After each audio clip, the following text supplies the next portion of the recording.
Good morning, I'm Herr Müller. I have a reservation at your hotel. Here's your key, sir. You have a good day. Thank you, sir.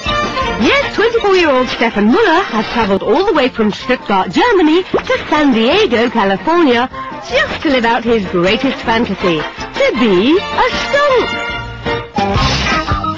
Stefan is one of the many fun-loving fetishists who call themselves furries, and who can't resist dressing up as their favourite furry animal.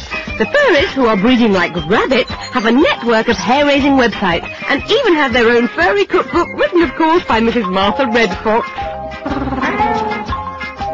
Eurotrash joined Stefan at the world's largest ever furry gathering, the 10th annual Confurence, an event where everyone has to register under their fur name.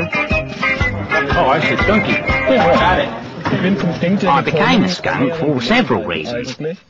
Firstly, my father always used to call me a skunk. Secondly, when I was a student, I didn't have a shower, so I smelled like a skunk. The growing popularity of fursuiting, as the thoroughbreds call it, is all about rediscovering the cuddly animal within.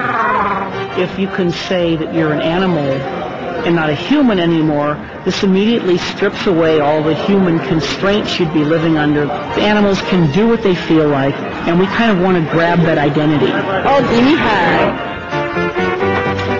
Welcome to the Fursuit Lounge. As you know, we're here to talk about tails today. That's cool. The conference's first event is a grooming session where Skunky confides that young people can't keep their hands off his tail. Children especially like to pull it down and let it bounce up again.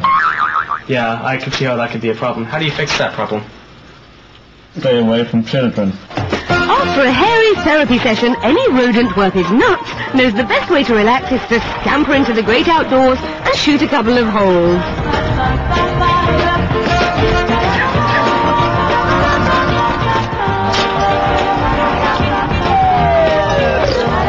Can I kiss my putter?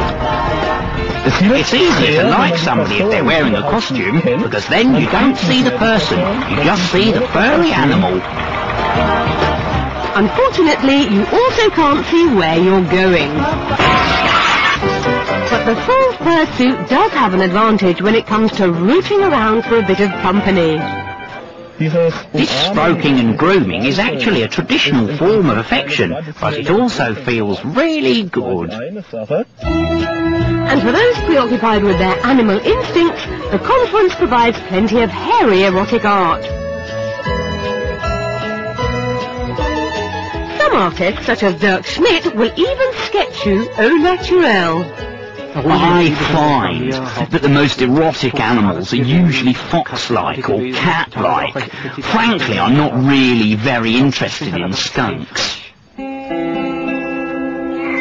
The evening warms up at the Animal Amateur Hour. This lost little kitten has scratched out a song about her sex life with the neighbour's naughty tomcat. I got those fucking two in the blue top. Without getting come up my nose.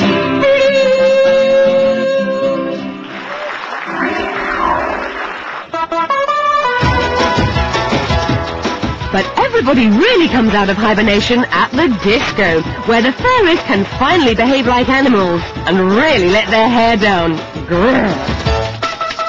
A lot of furries seem to be interested in sexuality. I discovered my own bisexuality, and I think this has a lot to do with the attraction of animals. Unfortunately, though, wearing a shag pile doesn't always mean you get a shag.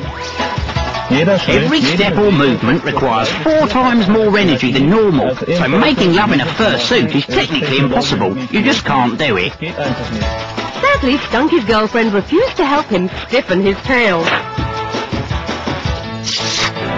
that's no fur off his back. He's always got his hardcore fluff films to keep him company. Well, so long, Skunky.